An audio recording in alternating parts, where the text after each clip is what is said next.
you get into the issue of human happiness. All right.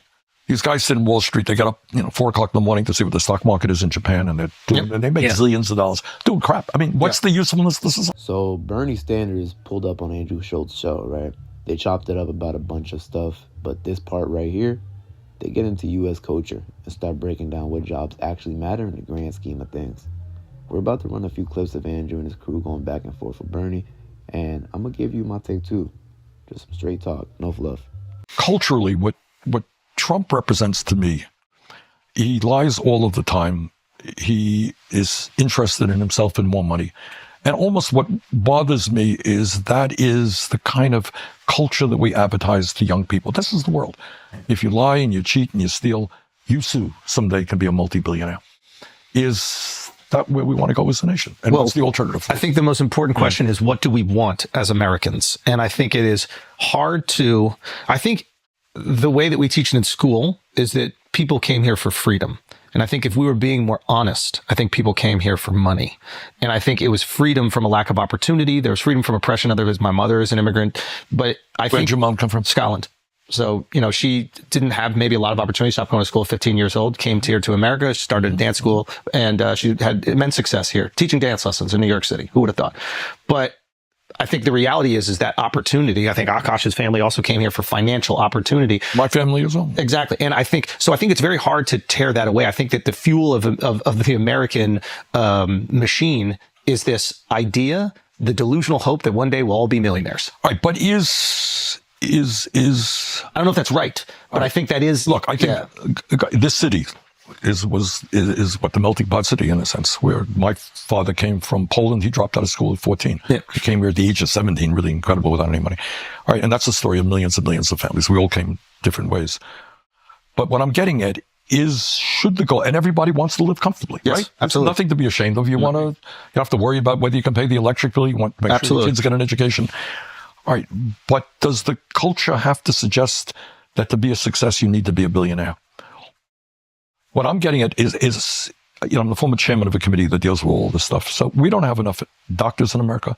We don't have enough nurses. We don't have enough dentists. I brought in several $1 billion into the state of Vermont for infrastructure, to rebuild our crumbling infrastructure.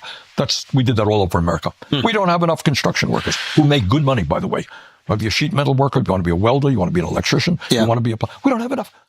What I'm saying is, I would like to see us say, you want to make America great? Good. Dude. I want to have doctors so you have to wait 2 months to get into a doctor's office. This is, it's so important. It's like, what does the culture award? I think Akash can speak on this maybe the best of all of us. Like, within your community, what is the highest? Doctor.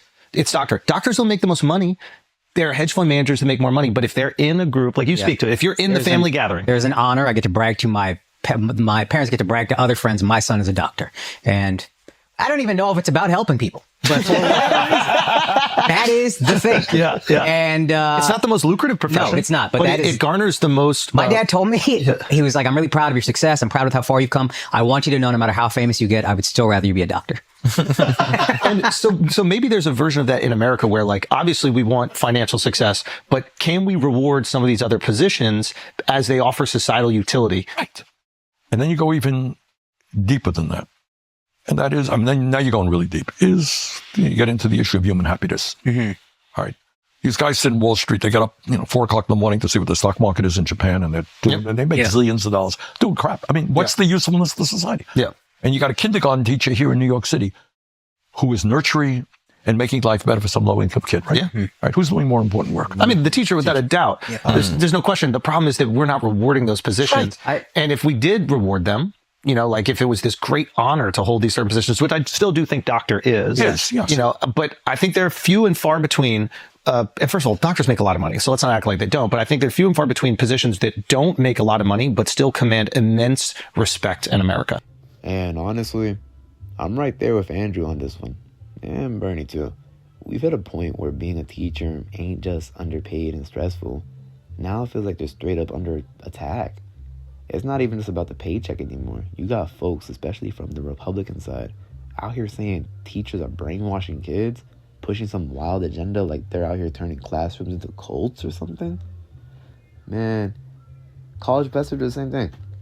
Maybe they get paid a little better, but they still get treated the same way.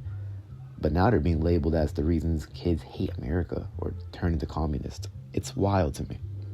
And look, say what you want, but Trump, that man's taken a flamethrower to more professions than anyone I could think of. Ain't nobody safe when he starts talking I do think that we are tied to the dollar, unfortunately. And how do we change that? And that's exactly the question. I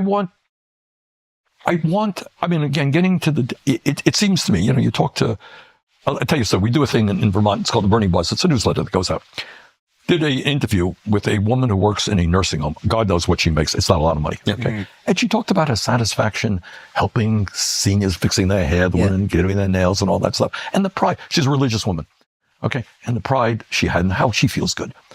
I want us to feel good about doing good stuff. Yes. Not just ripping off other people. I don't want to be. But the problem is much deeper than a Donald Trump to give some pushback. Yes, I agree. Gordon Gekko is celebrated as a hero. Exactly. I grew up listening to rap. I still love it, but it's all about excess wealth, being rich, being billionaires.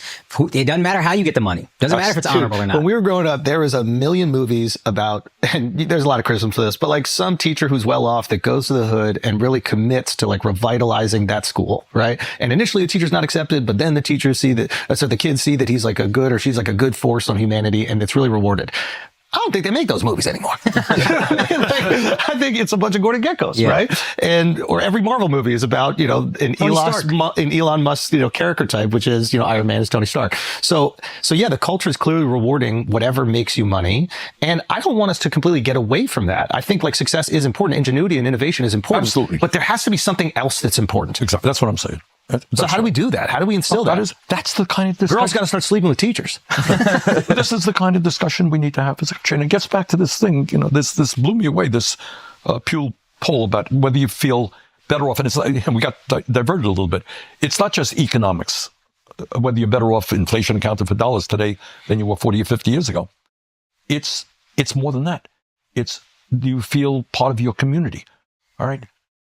Or are you feeling isolated and alone? You're spending half your time on the goddamn cell phone. Yeah. Right? And how do we, I mean, the craziness is we have more potential wealth now with all of this exploding technology. So we don't have to be working 50 or 60 hours a week. We can be thinking about what does it mean? Should we be dealing with the economic issue? Should everybody have a decent standard of living in America? Can we do that? The answer is yeah, we can. Yeah, that's where we're at. You got teachers out here barely making ends meet, catching heat from politicians, and still showing up for the kids every day. You have folks like Bernie and Andrew, they're just saying what a lot of us been feeling.